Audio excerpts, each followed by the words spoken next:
Good morning. Welcome back to the channel. Sparkling Lobster here. Hey, and if you're sitting here and you are just now coming across the channel, as you notice, I keep things authentic, organic, and to the point. Hopefully, information. I think it's probably a good idea that you take note of this. If you're considering about selling on Amazon, I figured this would be a prime time for people to take advantage of this opportunity while you have all this time at home. So, with that being said, what I want to do is go over got some glare issues, go over some information that Amazon is really strict on right now. And it's mainly, I think, I'm just speculating, it's the bots that are doing this, that's causing these issues with for third-party sellers. And read this information and inform you if you're on Amazon or if you're considering selling on Amazon. These are some of the things you want to consider. So I'm going to go into another tab right here. We're going to read this off. So it says here, Amazon is saying in a price gouging. So Amazon's market fair pricing policy. Okay, let's go into that first. So the fair pricing policy for Amazon. Amazon's marketplace fair pricing policy states as such, word for word from Amazon itself. It says sellers are responsible for setting their own prices on Amazon marketplaces. In our mission to be Earth's most customer-centric company, Amazon strives to provide our customers with the largest selection at the lowest price and with the fastest delivery as sellers play an important role. Amazon regularly monitors the prices of its items on our marketplaces, including shipping costs, and compares them with other prices available to our customers. If we see pricing practices on a marketplace offer that harms customer trust, Amazon can remove the buy box, remove the offer, suspend and ship options, or in serious or repeated cases, suspending or terminating seller privileges. Practices that harm customer trust include, that's just a little bit of more information here. We got maybe a small little paragraph, and then we'll go into the other tidbits, but are not limited to.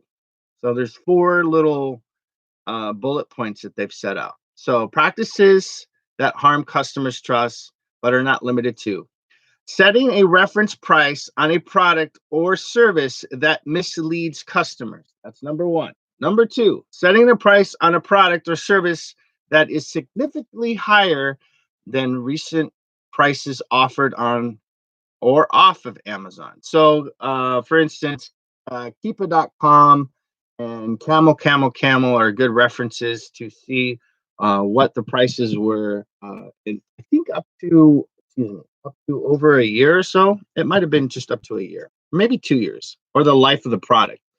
Number three, selling multiple units of a product for more per unit than that of a single unit of the same product. This is where I think the bots are coming in. They were gauging or are gauging the prices based upon what Amazon is selling for. The price that Amazon sells for is usually a lot less, and it fluctuates over time too. But they have their own fleet of shipping planes and drivers and things of that nature. So it's very competitive for third party sellers. So that's kind of a I'd say that's kind of a gray area. I'm going to say that's all I'm going to say about that. There's some issues there. And number four, setting and shipping fee on a product that is excessive.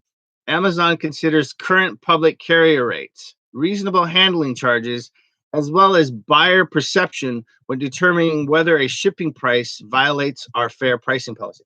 I have to admit right now, my number one expense, other than just being alive and living and feeding the family, is shipping. Shipping kills a third-party seller. Just wanted to say that. So let's go back into what Amazon was saying earlier this morning. Actually, this was 21 hours ago. So That was the fair policy of pricing on the marketplace for Amazon. So it says Amazon's marketplace protects their customers from unfair, excessive, and misleading prices. We recognize that there are some confusion as to what may trigger. While the price gouging is continuing, I think there should be a difference. There should be like there's certain things right now that people are gouging on that they came down and slammed the hammer on it. Okay, and we all know where that's going with that conversation, so we're not going to mention that. Now there's items of luxury. Items of luxury, I believe, if there's a break in the chain of supply and demand, um, how much will someone pay to get the new Nintendo Switch? I can see a price going up on that if there's such a high demand for it and there's a low supply. Then I honestly think that it's fair. If you're selling other items that are commonly used on a daily routine and you're gouging people for it for their own gouging laws vary. So every state has their own pricing gouging policy, and I've heard it's up to no more than 20%. I think the Better Business Bureau has stepped in, and I think they're across the board. They are doing actual sting operations, from what I'm hearing, on platforms such as maybe like OfferUp or Facebook Marketplace. If someone is gouging the customer or the community of more than 20% of retail, and it gets into this. In general, they look for the average sale price, which is called the ASP, the average sale price of an item preceding a state of emergency, and prohibit price increases over that ASP, the average sale price, due to the emergency. So we all know what's been going on. We all know the products that have been kind of hit the hardest as far as people consuming and hoarding and people going out and gouging it. They're really strict on that. And this is where the question came in. I'm thinking like, okay, prices that are like now people can't go out and they can't shop, or they can go out. They're limited to what they can get. And as certain products are diminished, other products are slowly diminishing. Okay. What about rice? What about pasta? What about canned soups? What about things like that? I remember I sold a can of soup and a customer complained because she only got one can. Well, that was what the listing was for. And I wanted to say, it's like, okay, how many cans of soup did you think you were going to get? I mean, it doesn't say box of 2, box of 4. It doesn't say anything about anything other than 18 ounce. Actually, it was an 18 and a half ounce can. So I ended up having to refund the money, but she was complaining because she had to spend $14.99 for the can of soup. Well, in her situation, it cost me $9.56 to send it to her. It cost me $3.69 to buy the can of soup. And then I had to pay $1.20 on top of that. So who lost at the end of the day? Wasn't me. Anyway, I lost my shirt on that one. But yeah, so this is going to go into this. So it says some of the states cap those prices increases at a fixed amount of 10%, for an example, as they state, while others prohibit the excessive price increases without a fixed cap. So some states are saying, okay, you can't go higher than 10% of the retail. Some states are saying, nope, this is it. This is the max you can go. Many permit exceptions when the seller can show that the increase is due to an increase of cost of goods, freight, or labor. So there you go. So if you're selling on Amazon and you're selling a can of soup, which let's use this. I went to CVS yesterday. Okay, I bought some things from the store. They were running this for 3 for $3. Well, we needed mustard, so I was only able to buy 2 because there was only 2 left on the shelf. I'm not selling this. I use this for my pantry. So if I was to sell this on Amazon, it's 14 ounces plus packing. It's going to go over 16 ounce. It's going to cost me $7 to $8 to ship this in the United States. So it costs me $1.29 to purchase this. So I'm going to have to charge You got to figure if I paid $1.29 and it cost me $8, so you got to figure $9.30. This goes out the door. This is probably going to be another $1.20 on Amazon's platform, up to 240 in some cases, depending on the product. It's not a set fee across the board. So you're looking at what is that? 930 plus $1.20, that's 1050. 1050 just to break even. So if I put no more than 10%, 1050, I can only charge about another dollar, about $1 to make a profit. For me, that's 100% return ROI. That's where some of these states are saying you can't do, or you have to do.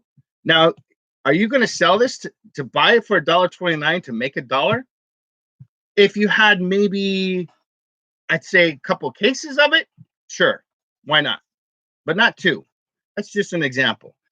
With the let's see, what else did they say? Many permit exceptions when the seller can show. Okay, so if you get dinged with this and you have a receipt or an invoice, that's where those invoices come in. But if you're buying, I think it would be safe to say that if you're buying the shipping through Amazon, the buy shipping program, then you're pretty much showing exactly what you have, what their fee is, what you paid in shipping, and at the end of the day, the only difference that they're not able to see is how much you paid for it and what you're profiting, which in this case, we all know that a can of soup at that time was $3.69. Variations in state laws, while recognizing that the cost of many goods are increasing due to the worldwide effects of the situation, is all I'm going to say. As a starting point, we look at the average sale price of the product, excluding any offers that are excessive, as well as a prevailing price of the product. Okay, so I didn't get anything out of that other than the fact that they're saying that they look at the average sale price. It's kind of up to each state, which is true. But they're using examples of just being able to say, you know what, it is what it is, and we're letting the states handle it, but we're also having our computers. I think the computers are doing everything because everybody's on the skeleton crew. It's a one-man team. Here are some examples that some of the people put in there. It says here for our first guy, here we go. He says, how can sellers determine prevailing price on Amazon other than using the third-party price tracking like Keepa.com and Camel, which is very true. That's I use Keepa.com. I have it loaded up into my seller hub. So whenever I price something, I can see what the highest was. I can see what Amazon sold it for. I can see what third party sell it for. I can see new, used. I can see the duration of time. It kind of helps me price my product. But the thing is a lot of products vary over time, all depending on supply and demand. Does price gouging concept apply only to essential items or to it all? Here we go. How ironic is this? Nintendo Switch console is clearly a luxury item, so pricing it is pricing on it is not subject to pricing gouging laws. Does Amazon provide a list of categories which are subject to pricing gouging protection? Yeah, maybe they do. I don't know. We haven't gotten into that yet. Here we go. Here's another one. Amazon needs to get their bots fixed. We have quality bulk listings and breakdown cheaper than what Amazon sells the items per unit. But because of the bulk quality listings, Amazon bots think it's price gouging. An example, we have a listing of 100 widgets for $100. Amazon.com sells the own brand, same item for $14.99. We are marked as price gouging for this, even though the price per unit is only $10. We do this because the items may fit in a one pallet and ships easily to businesses, but we cannot do this anymore because Amazon has incorrectly flagged us as price gouging. It's the bots. It's gotta be. And I have to admit, Amazon's customer service in some cases are really horrible. It takes forever to get anything done. If it gets done, it's not like other platforms that you can call and talk to somebody right away. In my situation, I don't have the luxury of having my personal Amazon consultant, so I don't have that conveniently 8 o'clock in the morning call to somebody if I have an issue. So the forums are basically where you go to seek help. So anyway, I just wanted to touch bases on that right there because I think this is crazy. I really do. It's going to be more and more. It's a very common thing. I mean, you go to a thrift store, you do your sourcing, or wherever you go to get your stuff. The Dollar Tree, okay, Family General, or whatever the hell it's called, 99-cent store. You go to these stores and you buy it for $1. You turn and flip it for 10. You're price gouging, but it's all based upon supply and demand. Now, I honestly think that a lot of this has to do with the situation. It's really opening up the eyes of people that are blindly led and people that are somebody's coming in the garage. I said, do not go into the garage. Okay, rules cannot be followed. ¿Qué pasa? Okay, I'm busy right now. Is there something you need? Are you bleeding? Got a broken bone? Need to go to the hospital?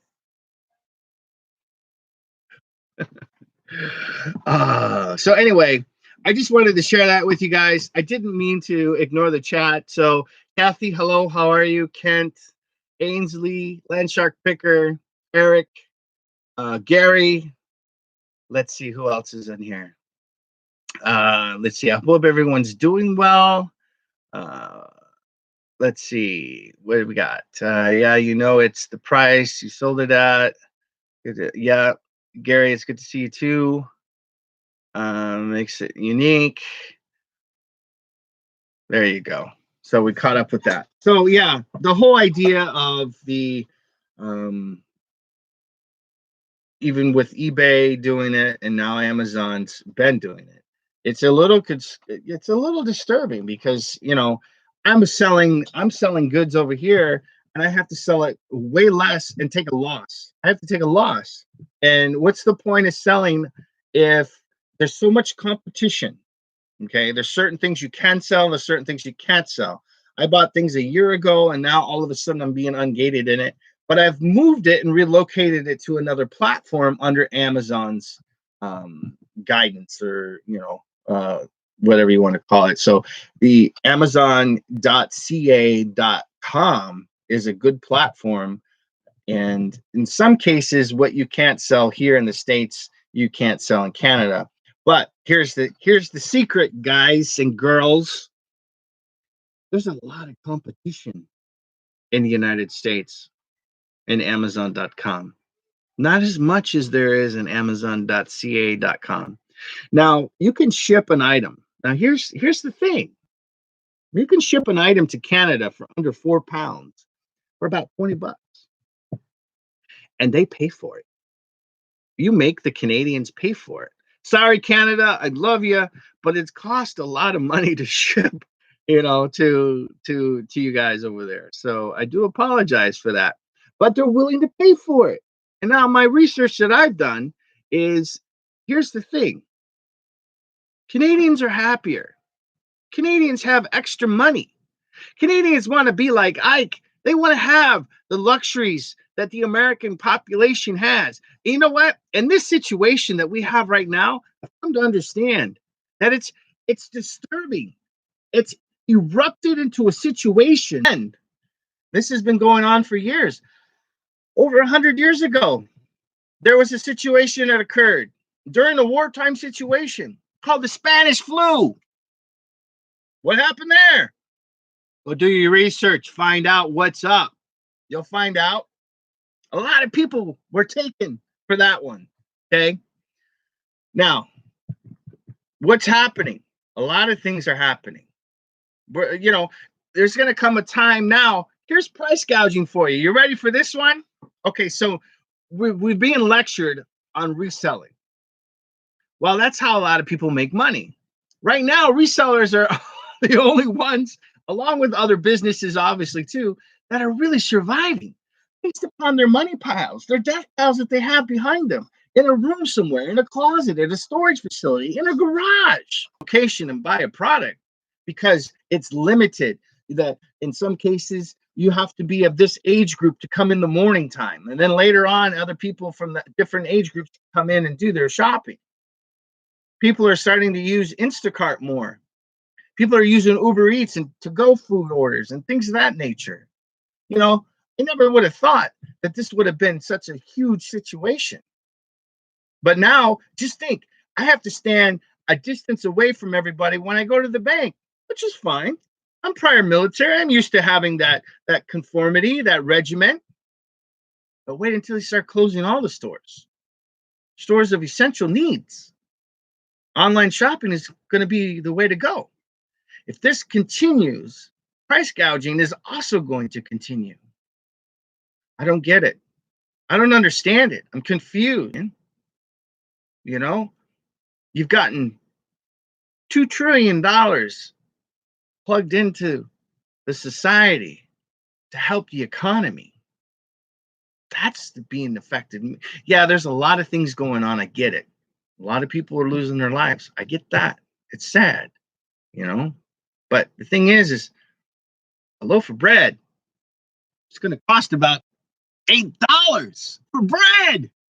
Bread is going to be $8. Don't quote me on that. But it's called inflation. It's good though, because I'm going to go on a diet and do away with bread. I'm not paying $8 for bread. I can't even imagine what milk's going to cost. You know, gas is finally down at a lower amount affordability right now. I think the last I saw it was $2.79. For me, that's freaking cheap.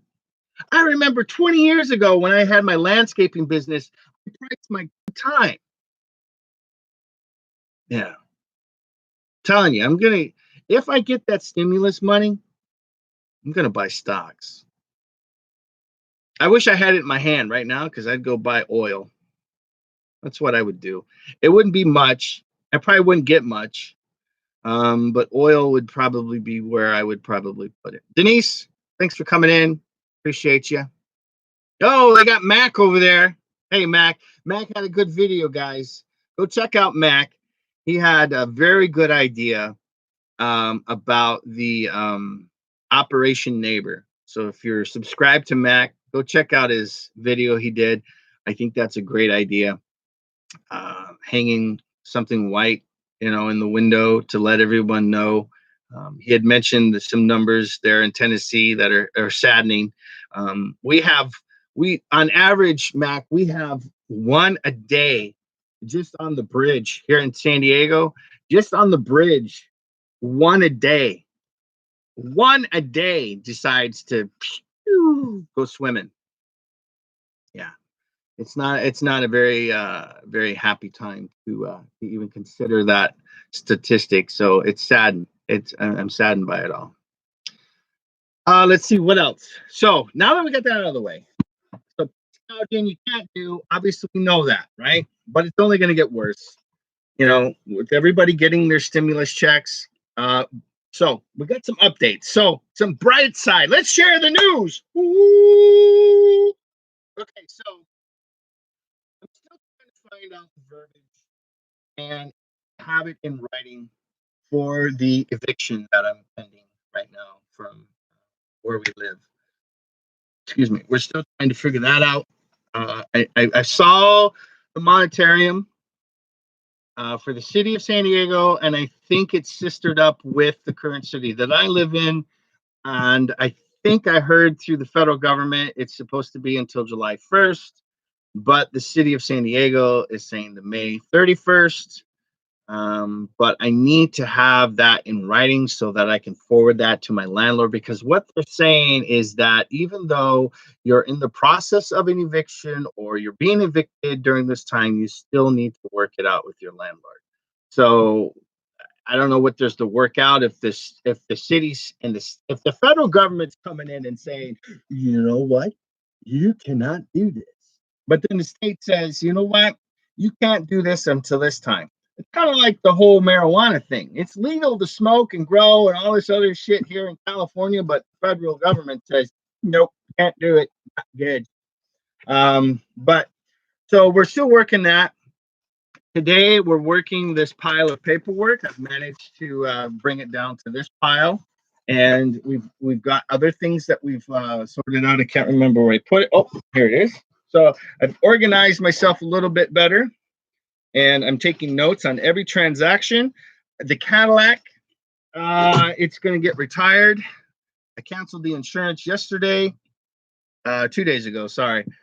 We got our unemployment documents back through the mail. We went and recertified that. So we got that rolling, waiting for the final, hoo-yah. It only took a little over 2 weeks to get that sorted out. So I think for the situation that we're in right now, I give mad props to the state of California for processing it, because we had one of the largest amounts of claims. I think it was over 1 million within such a short amount of time. So the number that you get to call if there's a change, they send you that. What happens is you go online, you fill it out, and then you wait for this letter to come in the mail. This letter comes in the mail, and then you get like 3 documents. One is to say, if you want a debit card, you have to reapply to certify your benefits online. So you fill it out online, you wait for this letter, it comes to your mail. I think that's just to benefits, and then you can select and choose what you want to do at that point. So we did that, and we have the stimulus money that I guess it's going to be added on it. In the state of California, the most you can get per week is $450. And you can elect to have federal taxes taken or not. So what I'm going to do is, I think I'm going to do, and then after that we'll do taxes. Hopefully by then we'll have, a part-time job or another part-time job of some sort. So that's how we're going to handle that. Let's see. Birthdays are all over with now. We had 3 birthdays, kids and my wife, within a week. Just a little over a week. Like, yeah, a week. And oh my God, so much money went out. I still need to pay the water bill, the electricity, the internet, the phones. Yeah, the car insurance. There's like these little $100 little bills hanging out there, and I had, hundreds of dollars yesterday, that just in party supplies and food to give her money. But I bought a bunch of little like goodie treats that I know that she would enjoy, and we put them in bags and whatnot. So the nature something or another, these little containers of dried Melody dehydrated fruits. They were normally like $6.99 a package. I paid like $1 something, $1.49, and I bought them all. I just brought them home. I was like, shoot, for a price of 2 at normal price, I was able to pay. I think for what I brought home, it was probably like 5 of them, 5 or 6 of them. And I love like snacking on the dehydrated fruits. So I figured if she doesn't want to eat them, I'll eat them. That'd be great. But yeah, I sourced a CVS yesterday, and then I went and bought some Infamil that was at the grocery store, thinking that we could use it for the baby, get my money back, and use the other 2. So then I ended up finding out that after I scanned it, Amazon or eBay has you put a specific text in the description that says that this product expires in such and such a date, and da da da da. And then they also have you put on the box searched for Infamil, baby formula, and all these ads came up. So I put it on there, and within like, I don't know, an hour, they got pulled. So I knew there was a problem with that, and I don't know. So now I got all this baby formula, and I probably can't even give it away if I wanted to, but I bet I could. So there we are with that. Let's see. We had I think that's about it. Really, nothing major. So I hope everyone's doing well. Let's see. Yeah, Yeah, when I went to CVS yesterday, Mac, I could. Oh God, I've seen CVS is using foldable tables to keep the distance from the worker to the customer, but no splash guard. My local Mexican Mercado has used the plexiglass on the counter, which is very professionally done, and it has a little cutout for the keypad. And this is the thing that you're using a card. So I've been trying to use cash as much as possible, and even the cash is got issues with it. The funniest thing I've seen so far, there's two things I've seen. The post office has these shower curtains that are hung across the station. Kind of brings me back to the movie E.T., where they go into the house and it's all plasticed off and everything. So my post office has got shower curtains hanging up.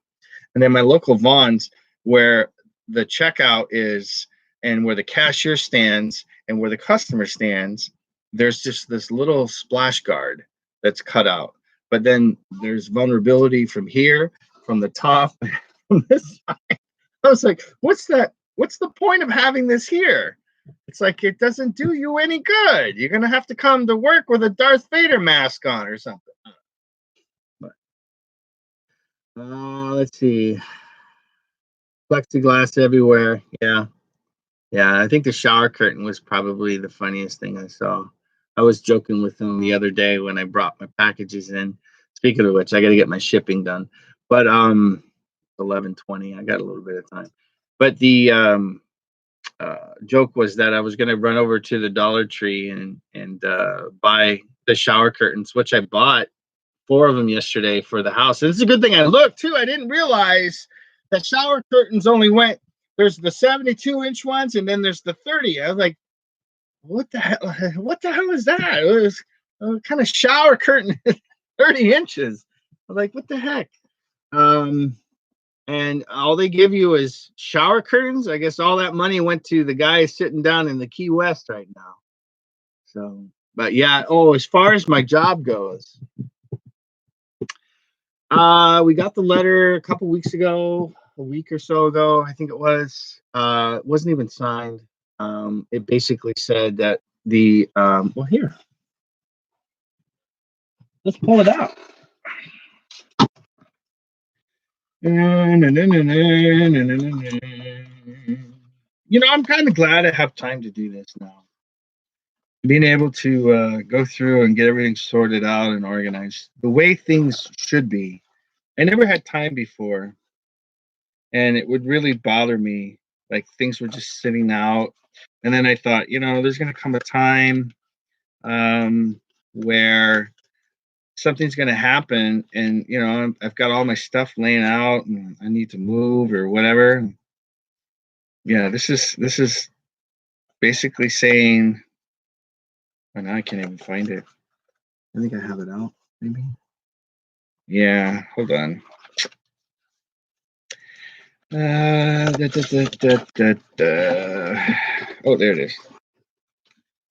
Okay, so I had to do some research on trying to figure out if there was a way to cash out sick leave. And I wanted to know what their terminology was.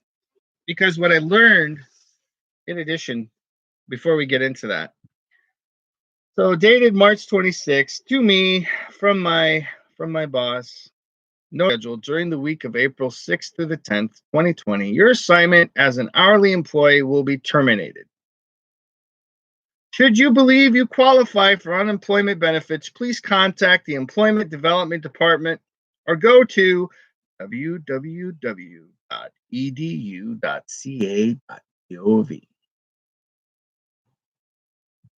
Thank you for your service. Yeah. Right. You're very welcome. So yeah, I don't know where that's going to go. I don't know. There's a lot of things that I'm concerned about for that particular facility, because it's been, I don't know, it's been built with government tax money, and I honestly think that there's going to be troubles a brewing coming down the road, and people are going to have to be moved on because of the situation. They're going to look for better shelter, better jobs, and whether my job was important there or not, probably not. But here's the thing: I honestly think that the person that took charge, because leadership had changed, hadn't been in the seat long enough to understand the full capacity of what goes on there. And all the little minions, such as myself, who were basically the backbone, are going to move on. And that place isn't going to be able to function. Everyone who was let go or terminated basically has to be recertified. And that certification was supposed to be last month. I don't know. So the other thing I was trying to look at too before I was abruptly disrupted in employment was my sick leave. I had 48 hours that I had accumulated, and it's the max you can get. You know, within the first 4 years, 3 years, however long it takes, you accumulate so many little hours of increment. That's the max you can make. Now, there's vacation time, there's personal time off. Vacation time you can cash out on. This is under the state of California labor laws right here. Okay, so I was trying to figure out, like, okay, so here was my dilemma. So I'm working in an environment that only allows me to work 25 hours a week, max, under the district's law and guidelines. Okay, it's been since day one. And I would probably work 6 to 7 hours, 3 days a week. So you're looking anywhere between 18 to 21 hours. So there's a roughly 6 to 4, 6 to 3 hours, or 3 to 6, I should say, 3 to 6 hour variance there. And I thought, okay, if I'm allowed to work the max capacity of this, and I only work this because of whatever reason, we got out early, we closed shop, whatever the case may be, then I'm allotted to take some sick leave under the California sick leave law, and they can't deny me. So I sent an email that says, hey, during the month of March, before April 6th and 10th, I'd like to exercise my rights. And this is what I said. Blasey, blasey, blasey, blah. I've learned a valuable thing. And okay, so here's what and I never got a response. It says, with that being said, there was some content before that. I would like to exercise the remaining sick leave hours before the 10th of 2020, in addition to any other payments that the organization will be granting me for hours that I would have worked. Sincerely yours, faithful and honest and hardworking employee. Never got my free parking spot, but then again, I never drove to work. So yeah, I was thinking during that period of time, up until the time that they're saying that you're no longer employed, why not? Why not try it? So I'm going to pursue that. I don't know how well I'm going to succeed in that, but based upon, I think what they're going to do too is, instead of during that time that we were supposed to leave work and go home, they are going to pay us for what we would have worked up until this point. Okay. Then after that, you're on your own. So we got another week. Actually, excuse me. We got, this coming weekend is our last week. Max per the class was this. Your max per the day for this is this. I don't think they're going to do that. I need to see and smell and touch what they're doing, because I think I'm going to get, so that's one of the things I'm looking into, and I think it's right that I pursue it, because what's the worst thing they can say? I already know what they're going to say. I already know. It's a 2-letter word. No, I already know that.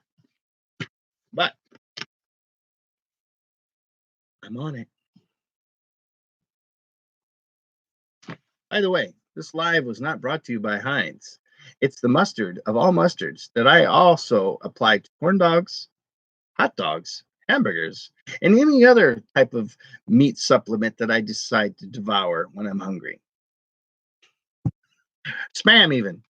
So anyway, that's where we are with that. So I gotta get going. I got a lot of work to do yet, and I haven't had breakfast. So many. Yeah, yeah, yeah, yeah.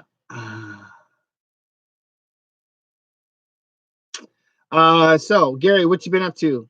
Ainsley, what you been up to? Landshark, how you? What you been doing? Denise, Kent.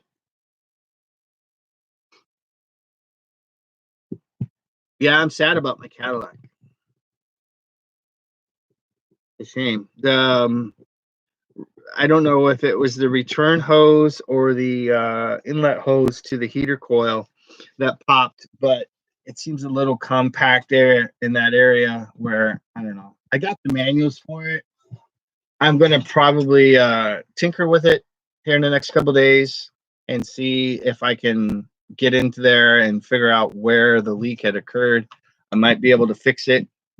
I'm just hoping during that time when I wish I had it on video. I've been thinking about doing daily vlogs and paid and fixed, fixing the car and getting it registered and having a second vehicle on hand during this time, ideal, having a working asset that I could also sell too to make extra cash. But having that damn thing go up onto those rollers in the smog center here in California and then seeing that RPM going 1500 plus, I was like, oh shit, something's going to happen. And sure enough, one of the hoses popped. And I hope it didn't ruin the motor. Yeah, hopefully it didn't ruin the motor because that North Star motor on Cadillac is not a very good motor design. I'd have to admit. They did a kit, aftermarket kit, to basically it's the headers that overheat because it's an aluminum block and it overheats, and the screws that hold the head in aren't deep enough, and it just pops them out. So then you get water with the oil, and you get a blown head gasket. So what their solution is they bore out the holes, they put these grommets in there, and then they bolt it down. Yeah, it's not one of the greatest things, but it's a remedy up on a ramp or a lift, and then drop the motor from down below. Yeah. So I wish I would have known that tad bit of information prior to buying this car, but it was a redemption car from the last one we had. Somebody T-boned my wife while she was driving it, and they totaled it out. It was a cherry car. I love that car.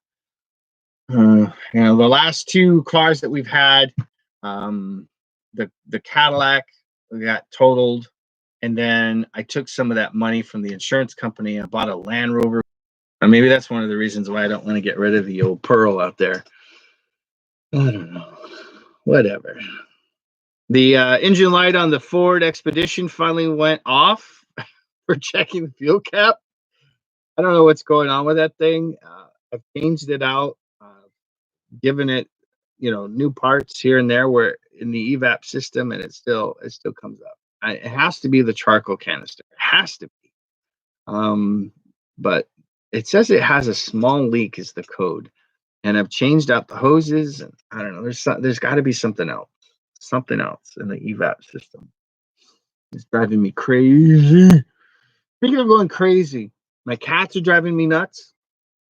I woke up this morning with ants in my kitchen because the frosting from the cake, they're all over the counter, and then they were all over the floor, so I had to deal with that.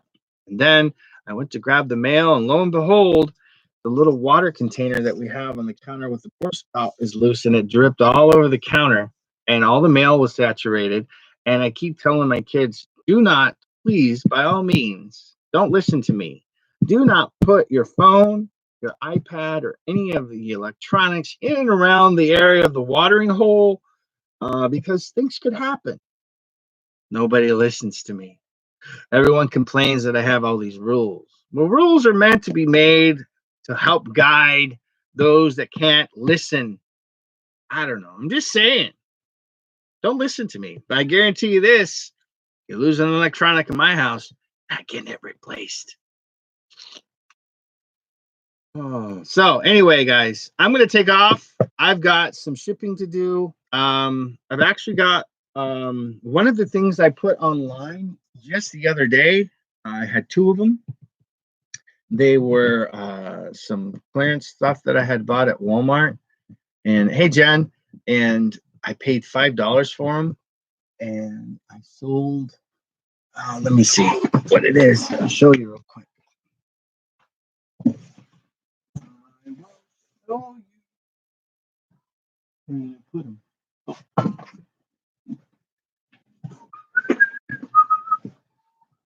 Oh, here's one. So these were at Walmart.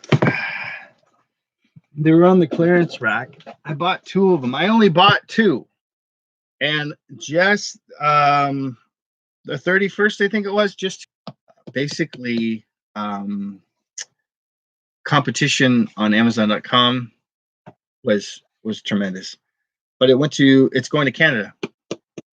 Sold for, I think with shipping and everything, like 69 Canadian dollars. So they paid like 40. So it's like, I don't know, 25 bucks. I didn't sell it much. I made a $20 profit.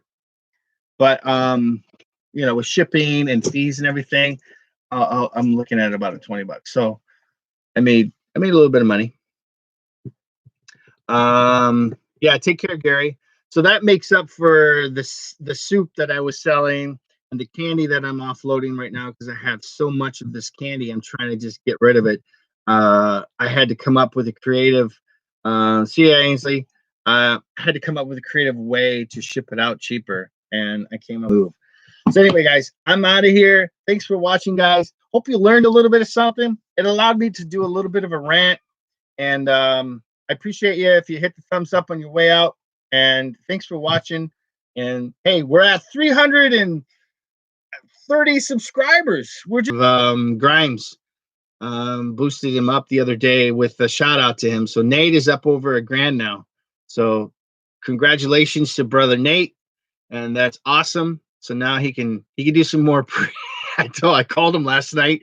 I told him, bro, you need to do some pre-records now. You're gonna have to get serious about this because you're in that arena now. So anyway, make sure you support Nate, and if you haven't already, wash your hands. Don't pick your nose.